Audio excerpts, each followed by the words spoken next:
Nagini macam sikit. Kena jauh sikit. Okay. Cerita dah sikit.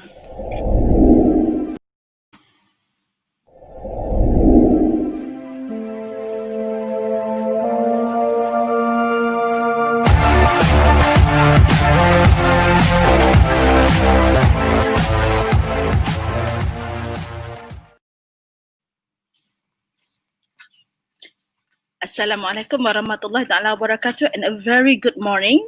Welcome to our 23rd webinar series Captain of Industry, brought to you by Faculty of Engineering UTM Johor Bahru.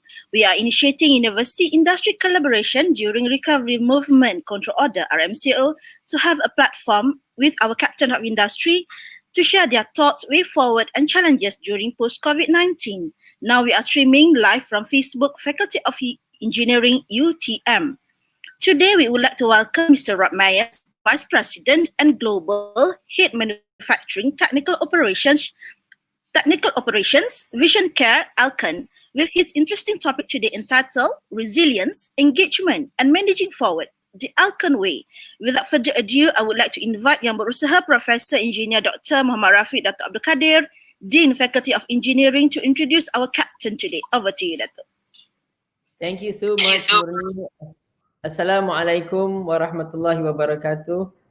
Good morning. Welcome everyone to our 23rd series of UTM Engineering Captain of Industry. My name is Muhammad Rafiq and I am the Dean of Engineering, University Technology Malaysia. Today, it is my utmost pleasure to welcome Mr. Rob Meyers, Vice President of Alcon, to our program. A bit about our presenter today. With more than 20 years of experience in operations and strategy management and more than 6 years serving Alcon, Rob Meyers is a visionary leader with a passion for high-tech medical device manufacturing and exceptional customer service. Having led several large-scale, globally dispersed projects and programs, Rob believes that the most effective innovation comes when leaders work together. Having served as the global head of surgical technical services for just over 2 years, Rob was promoted to Vice President of Global Vision Care Manufacturing Operations on January 1st, 2019. In this role, he will have the opportunity to build synergies, spearhead projects, enhance operations, and develop or follow strategy by providing leadership and guidance to global teams. So that is a brief biography of our speaker. Here now is Mr. Rob Meyers, Vice President of Alcon, to give a talk entitled Resilience, Engagement, and Managing Forward, the Alcon Way. Mr. Thank you. Thank you. I am humbled by the opportunity to reach out to you, and I send blessings and wish all of you good health and the best opportunities as we move forward in our 2020 year. I'm coming to you from Fort Worth, Texas, and here I just want to say that we're a global organization. Alcon is a large company. We have a presence locally, and it's quite exciting to be able to reach many of you and just have a conversation. So I'm looking forward to the dialogue, and I'm looking forward to questions from you. But I just have a few introductory comments to help you be introduced to who I am and the business that I run. And so I think that we will be able to bring up the brief slideshow to just help me in facilitating this. So as mentioned, I'm the Vice President and Global Head of Manufacturing for our Contact Lens Division. And if we go to the next slide, you can help to understand how Alcon really is a global eye surgical, global eye health, contact lens, and contact lens care product company. And we have the opportunity to touch millions of people across all the countries that we serve. We have some of the best products in the marketplace, and I will share some of those with you as we go through this. We focus on research, we focus on our manufacturing, and we focus on high quality products that we deliver to our customers. As we look to the next page, we're a very, very diverse company. we have facilities all over the world, to include 3 manufacturing sites in Asia, in Johor, Batam, and Singapore, as well as spread across Europe and the United States. We have large distribution centers that take care of supplying this product to our customers. And we're headquartered in Switzerland, but our main home office is here in Fort Worth, Texas. So you can see we're quite diverse. And so while I'm joining you in your morning, this is my evening. This is quite common for us to have to deal with people at all time zones all around the world. So as I move to the next page, just to help you understand, Alcon's presence, we are the #1 surgical eye care company, and we are the #2 vision care company. And you can see that we are dealing with some of the most recognized names and some of the toughest competitors that the world has ever known. Johnson & Johnson, Bausch & Lomb, Zeiss, these are incredible companies, and Alcon is performing very well against them. It's exciting to know that we continue to innovate, we continue to invest in our manufacturing and R&D capacities to bring new products to the marketplace and to just really help serve the customer so they can see brilliantly. Specifically to what I do, as we look to the next page, I focus on vision care. And so you can see some of the products that we make and that we produce. Contact lens are a staple of our production. And you can see the variety of different brands that we produce. Some of those locally to the Asia area, as well as our other manufacturing sites around the world. And then you can also see the different products that we sell, which are for contact lens care or for dry eye treatment. And so Vision Care is a company that is really founded on having the highest quality, highest technology lenses and products for our customers. The other piece that's very important as we look to the next page is we're a company that really focuses and cares on giving back to our communities. And so we look for how do we serve our underserved patients, and how do we drive education to the eye care professionals in terms of training, and then how do we connect locally to improve diversity, inclusiveness, as well as promoting a spirit of community. And so we have had a 70-year legacy of giving back to the communities that we serve and being engaged with that, both in terms of our presence and as well as monetary and donation support. The next page just gives you a little bit more to understand what I do specifically. So as the Vice President of Manufacturing, my job is to ensure the highest quality products are delivered to our customers. And so you can see that as we look across the whole of Alcon, we're a very complex business with 19 manufacturing sites, having to deal with more than 100,000 SKUs, and having almost 14,000 associates that are responsible for our manufacturing processes.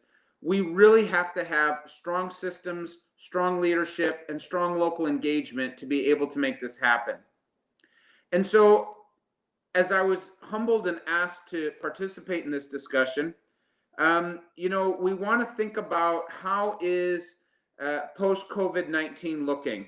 How do we take this organization where we have had impact from our customers, where we have had a variety of different challenges to overcome, and we want to think through what that looks like, and we want to think through how we respond as leaders. So I have another slide here which kind of thinks about a couple of different ways that all of us have to reconcile in terms of how we're engaging. And so I have the grief cycle, and then I have the stages of responding to crisis as two different ways of thinking about it. Most of us have either seen in one form or another this grief cycle, where we move from a period of denial and anger to bargaining and acceptance, and eventually we move through the crisis or the process that we've had to deal with. And so this is one model, but the model I kind of like is the other one, which talks about identifying the issue, coming up with a way to stabilize, and then develop a new normal. And that when we follow that model, it's much more about how are we moving forward and up, as opposed to kind of going through a cycle of ups and downs. As I think about January, February, March, and we were starting to deal with the early days of the COVID outbreak, to me, this was a global health crisis, but as an engineer, it was a problem to solve. So we want to identify what that problem is. We want to figure out how we build systems and tools around it, and then we want to operationalize it. So an example I'd want to bring about this is when the Malaysian movement control order was impacted, we were no longer able to run our factory. We were asked to shut down, and we had to try to come up with how are we able to go back to work? How are we able to bring our associates back into the building safely and ensure for their protection and be able to deliver product to our customers? And so to me, this is a classic engineering problem around bottlenecks. How do we move people in and out of the building? How do we contain things? This is around our bioburden and sterilization processes. And how do we make sure that we do this efficiently and then make this part of our new normal? And so for me, I like the second model because it tries to give us a way of not having to look at being a victim to the situation, but recognizing that it's just another hurdle that we have to deal with. While COVID-19 and this global pandemic has impacted every person on the planet, the reality is that every single day, engineers, manufacturing professionals, business managers have to deal with a variety of different issues. And so when we put it into this context and we frame it, it gives us resilience and it gives us motivation to be able to solve the problem, put in a fix, and then move into the new normal. So really my question and challenge to all of you that have joined us is, where are you? Are you in the grief cycle, or have you moved into the stages of responding to the crisis and being able to move into a different mindset that allows you to move forward in a very productive way, and that allows for more energy, more positive thought, the ability to rally your team, and the ability to help mobilize people to get into a new normal? As we go into the next page, I also ask that, you want to consider all the time, how are you helping your team? I think that, part of what is important to all of us is ensuring that we have very strong teams, that we have people with the right technical skills and leadership teams, and leadership competencies to be able to move the business. But none of us have had to deal with a crisis like this before. So what we want to do is try to reframe the problem. And the first thing we want to do is focus on the customer. How can we help our customer through this issue? We might be dealing with the global pandemic, but our customers are as well. And our customers are our lifeblood. They're the ones that are supplying us with the revenue. And so how do we support those customers? Do they need a different way of receiving the goods and services? Do we need to change order patterns? What can we do to help the customer so that they're able to support us in turn? We also want to think about how much communication and transparency do we give to our teams? In any type of a situation where we are trying to respond to a crisis, there's always a need to increase communication, increase transparency. And so the opportunity to over communicate, create opportunities for people to be involved and receive more information is so important, so that we can ensure a free flow of information. as I reflect on this, some of the best ideas on how we as a company, Alcon, have been dealing with the crisis have come from our teams. They've come from the people who have to live it every day. We did not have the opportunity to drive the actions from the top down. Instead, we had to be very careful in listening to the people who have to implement solutions and get their feedback so we could adapt. And that only happened because of having significant communication and transparency channels. It's also really important that we're connecting people and the various resources we have. There are so many things at our disposal. As I think about how I am reaching you today, using Facebook Live to use the different channels of communication, these were things that were maybe interesting before, but maybe I chose not to engage with them because I really didn't understand it or see the need. So how do we connect people together? How do we connect using the resources we have so that we can drive efficiencies and build community? And I also think it's really important to recognize that we don't get this right every single time. Practice makes perfect. So it is about having an openness to iteration, to continuous improvement, to adapting and changing so that we can address those things that happen and understand that we don't have fixed rules and that we don't have things that prevent us from being able to make things different. So it's all about having the comfort around adapting and change. And the last topic I want to cover on the last slide is, what are you doing for yourself? I'm inspired that all of you have joined this discussion, and I'm inspired that you want to invest in yourself and be able to increase your awareness about new topics and grow in your careers and grow in your education. So the question is how are you helping yourself? You know, any of you have had the opportunity to be on an airplane.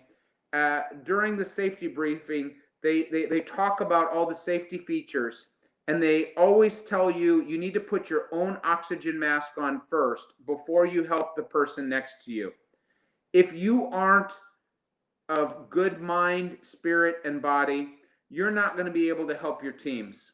So we have to keep that healthy. We have to make sure we're taking time for self-care.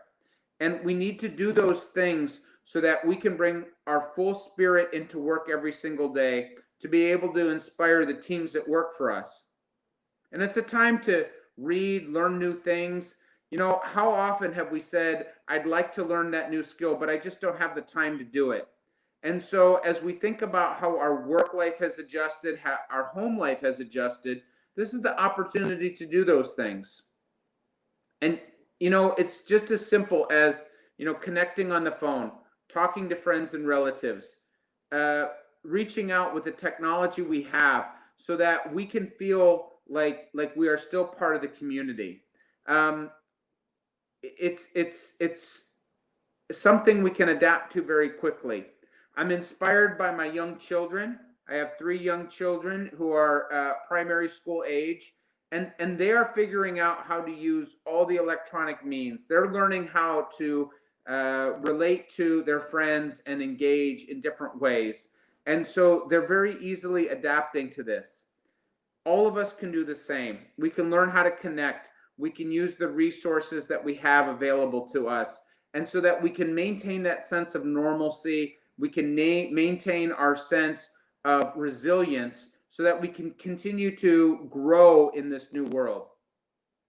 So that really ends the PowerPoints that I wanted to share. And what I would be interested in is to be able to engage with some of you. So I think we have the opportunity for some questions and answers. We have the opportunity to meet one another, and I'm excited to do that virtually through this format.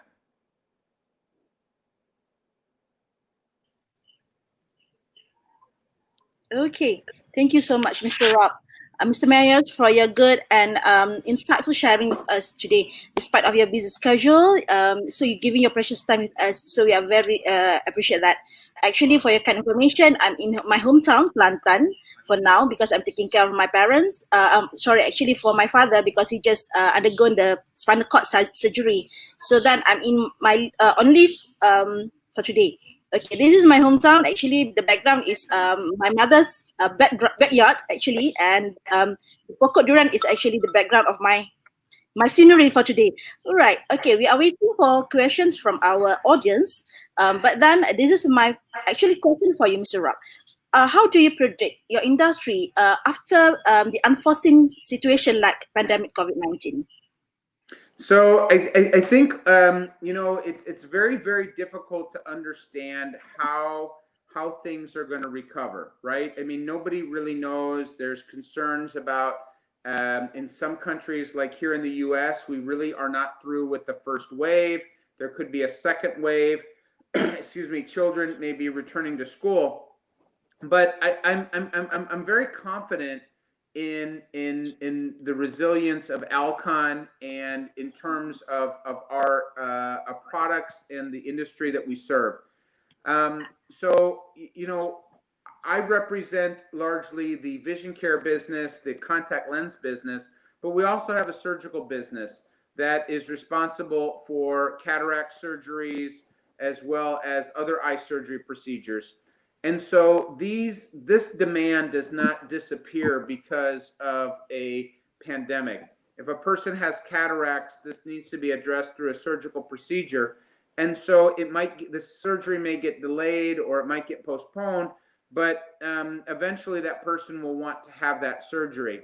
So what is inspiring is to see how surgical centers are having to deal with additional precautions, but still be able to serve customers.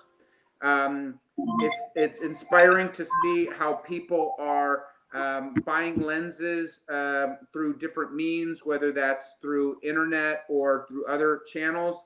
And so, we certainly experienced, some decline in sales in the short term. We're quite confident that we're resilient. And so when I think about this, we took very fast short-term action to adjust. And then we have confidence that as it returns, we are prepared to serve those customers. Okay, all right. So, all right. From Mr. No, actually, this is a question from Mr. No, the audience. Good leadership, drive efficiency, increase awareness, help yourself, then help others, your team, and inspire, learn new things, reaching out with technology we have, and this is awesome. All right. For that, how the Alcon actually helps your customer after post COVID-19 and during the MCO? Yeah, so this is a quite if we think about how during the movement control order, patients could not visit their eye doctor, and so eye doctors could not be visited by our sales professionals. So we had to use virtual means to reach out to them. We did online trainings. We looked for different ways to engage the staff so we could train them on the new products, to train them on different techniques. And so again, we tried to educate our customers on the different technologies available and be able to provide them and push them different means so that they could serve the customer. I think we have to be very balanced when we're dealing with a global health pandemic. People, first are going to care for their personal health, their family health, and then their very short-term needs.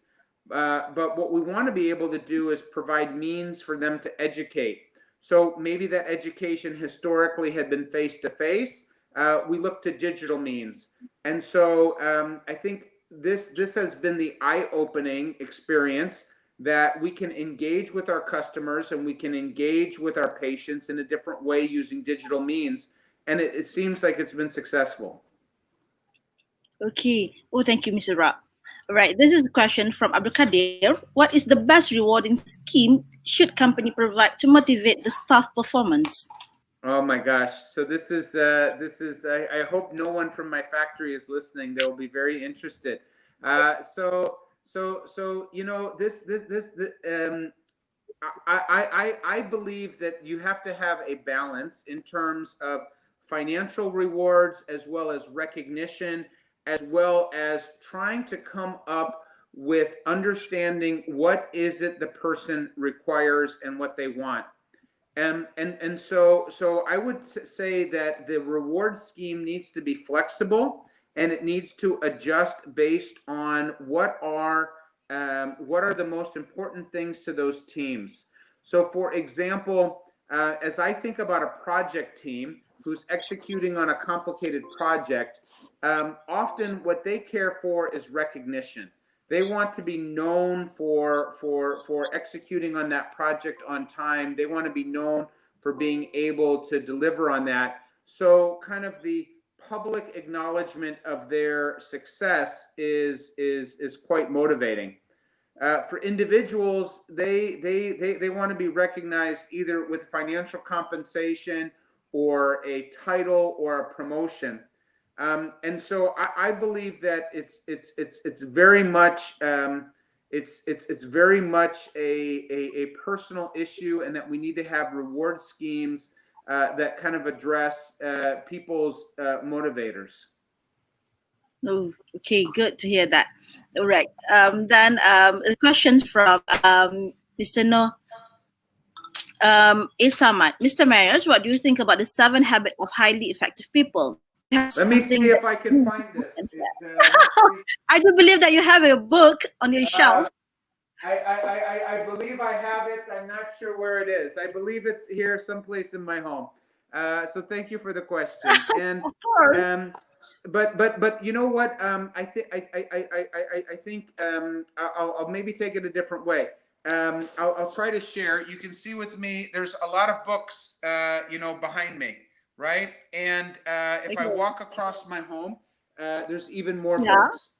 And so I don't want to speak specifically about this book. I want to speak about the importance of reading and the importance of getting a diversity of thought. And so as I think about people who have influenced me, Peter Drucker is one that comes to mind. Jack Welch is one that comes to mind. Stephen Covey is one that comes to mind. And so you might read a book which is 300 or 400 pages, and what you retain is just maybe a few paragraphs. But the reality is that we all as captains in industry, as business leaders, need to be continually educating ourselves and continually engaged in self-development. So what I encourage everybody on the call is to say, okay, how do I read a book a week? How do I read a book a month? How do I make sure that I'm continually bringing forward new thought? Because I'm going to take a little bit of it, and that's going to formulate who I am. So what I look for is that Mr. Samad someday writes his own book, which is a compilation of everything he's read and brought forward. Specific to 7 habits of highly effective people, I think for some people it resonates and for some people it doesn't. So read it, take what you can, and then buy another book the next week. Yeah, of course. Okay. Yeah, I actually totally agree with you. And okay, from Hafizuni Ripin, how about your pricing strategy during COVID in order to attract customer?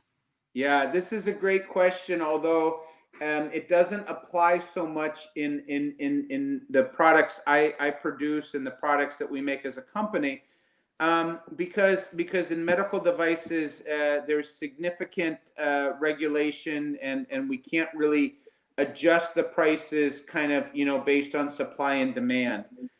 So in the most case, our pricing strategy has not really changed.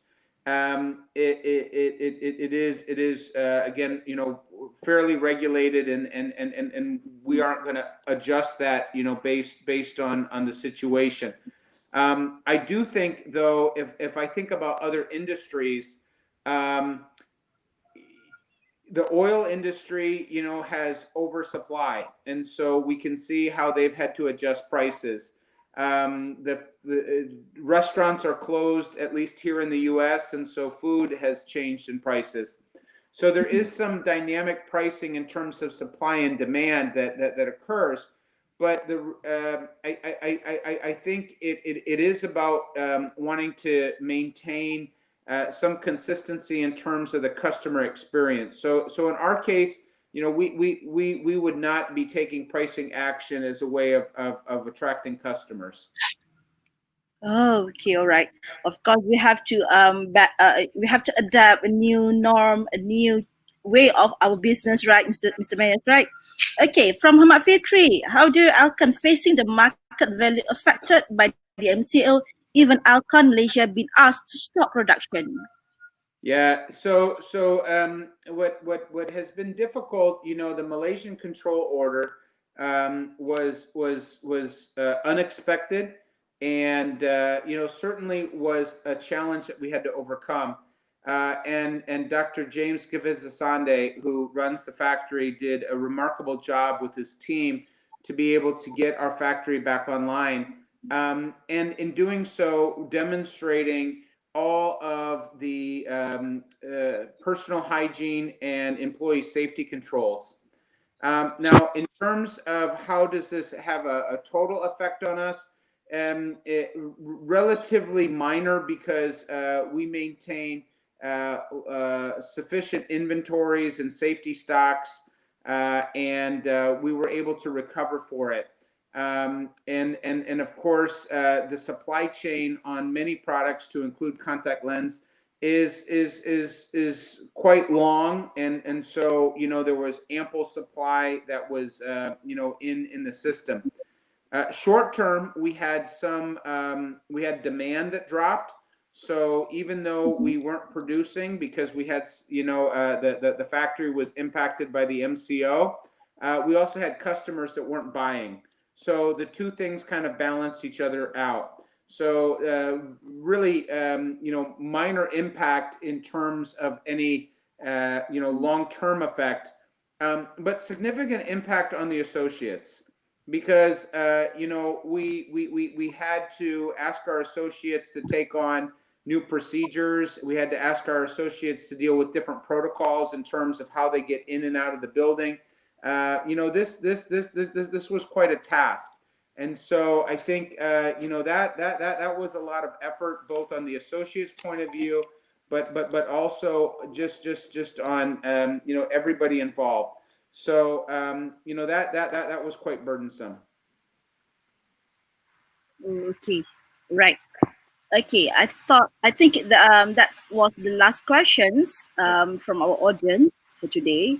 And okay, what is this is what at least last okay, our dean, that Professor Rafiq, he is here also. Okay. Doctor, you have any questions or any? No, I thought that I wanted to help Rob showing this. Oh, you found it. Yeah, I could look. You found it more fast than I did. Well, thank you so much. Well, yeah, well, excellent book, and I agree with you. Just read a book. That there are things that we can do ourselves, and that there are things that I think maybe not really suitable for us. And I agree with you. This is just one book. So, just because you show a lot of books there, I also want to show some of my books. This is You have another many, one. right? Yeah, The Art of a Start, 2.0 by Guy Kawasaki. Another interesting thing. How about this one, Rob? Do you have this one with you, Rob? I do not. Student work for students. Oh, okay. No. Robert Kiyosaki says A students work for C students. So the whole idea of this book is that you don't need to be an A student, because A students work for C students. This is interesting. I know, And, but again, I share your passion for books, In fact, I cannot wait, for the some of the restrictions to let up so I can come and visit you in person, and maybe we exchange some books, because so it is about increasing your awareness, broadening your mind, right? Thinking about things differently. And that's what these authors and these books bring to us. And so it's quite exciting, and it takes, it takes some effort, but it's well worth doing. Rob, I think the best thing about this COVID-19, at least for me, is that I have now more time to read. Yes. You mentioned in one of your slides, read and learn. I think, that's what a professor should be telling their students, right? So you have that professorial quality, Rob. Yeah, read and learn. Well, I someday hope that is maybe my next career, right? Is to go and teach. Yeah, and then one thing, Rob, when you teach, I hope that you will wear that white hat that you wore just now. Yeah. Wow, that's awesome. Good. Accent. I should get myself one, whenever I'm in Texas. When you come, we'll take you, and Dr. James will tell you that I know the person. They will custom it to you, and it's quite an experience to get a Texas hat customized for your person. And boots as well. The boots, that's a lot. That's a longer trip. But yeah, boots are quite something. But I think that the nice straw hat would be perfect for Malaysia. It breathes very well. It's quite comfortable. It keeps the hot sun off of you. Right. Excellent. Like your hat. White is the best color. Right. Okay, Rob, I think that's all we have for this session. I want to say thank you so very much for accepting our invitation to talk in our UTM Engineering Captain of Industry. We wish you all the best in managing Alcon as the Vice President.